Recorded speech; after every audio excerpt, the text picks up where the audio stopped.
Now let us discuss some basic definitions in probability. Once we complete all the definitions, we need to carry out some problems related to probability. All these definitions will helpful in doing problems.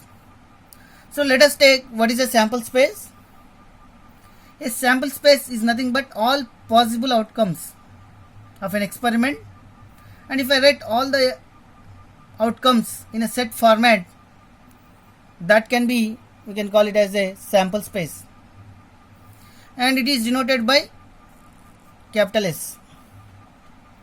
And if I take a example of tossing a coin, the possible outcomes for this experiment are head and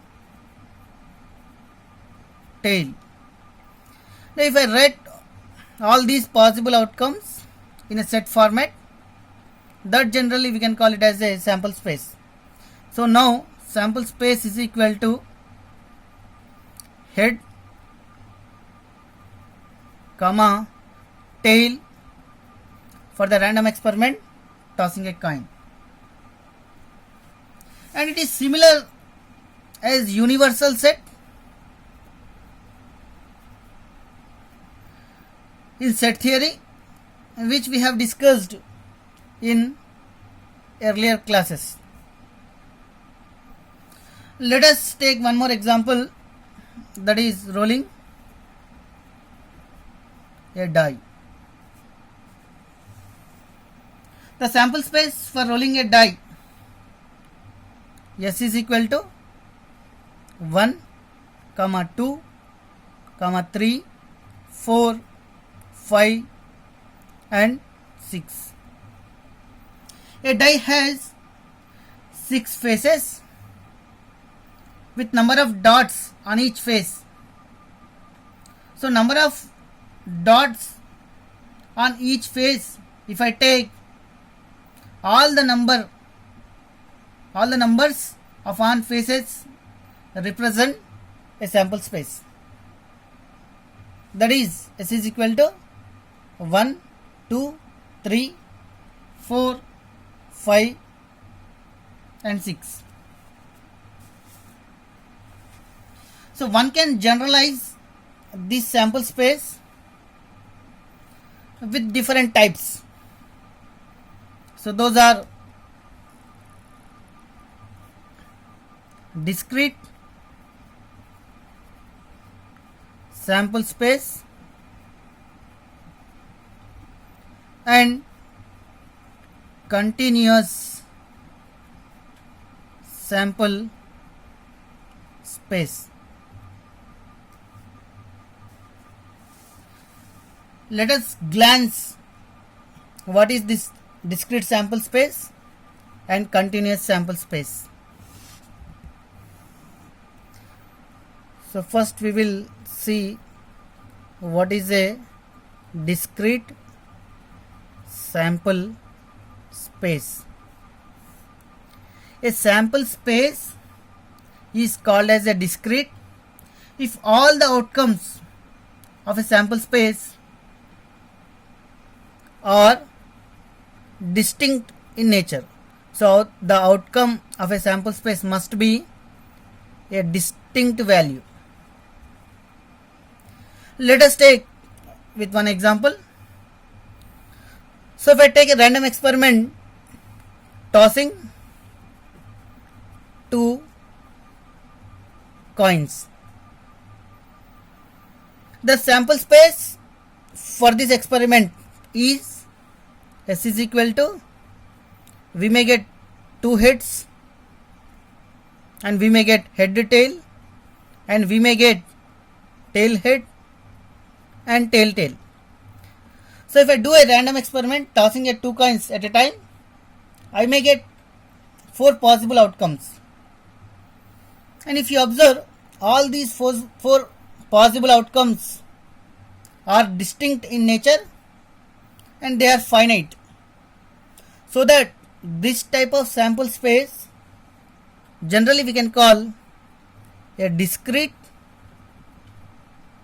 and finite sample space.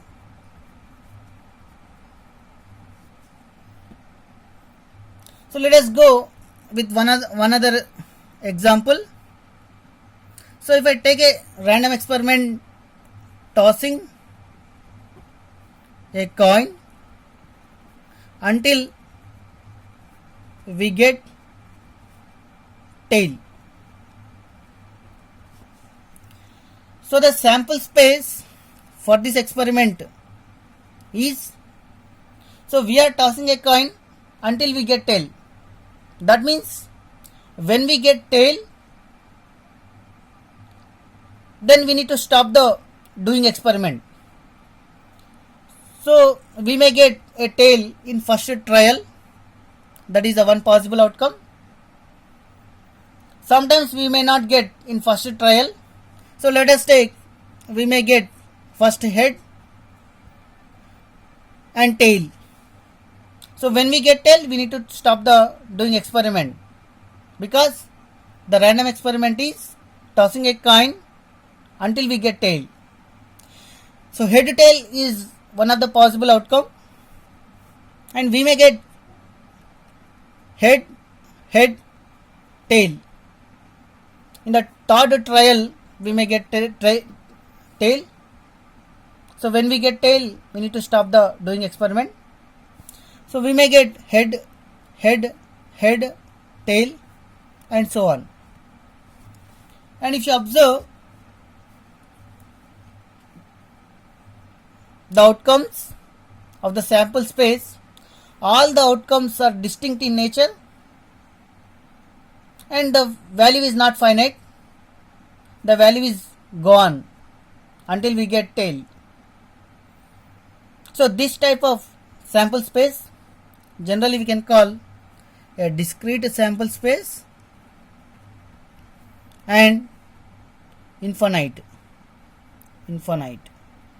Discrete and infinite sample space. Now let us discuss what is a continuous sample space. Continuous sample space. Let us generalize this continuous sample space with one example. If I take an experiment, speed of the car,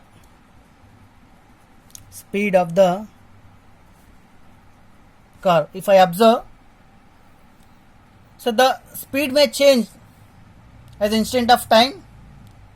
So speed will be different from different instant of times.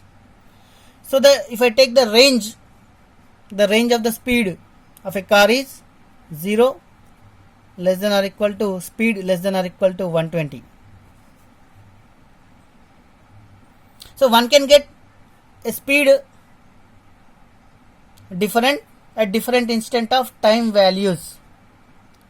So if I take this type of study, or if I put all the values of a speed of a car from 0 to 120, and if I write like a set, that generally we can call a continuous sample space, because here the values will vary from 0 to 120 at different instant of times. So generally this type of sample space we can call it as a continuous sample space.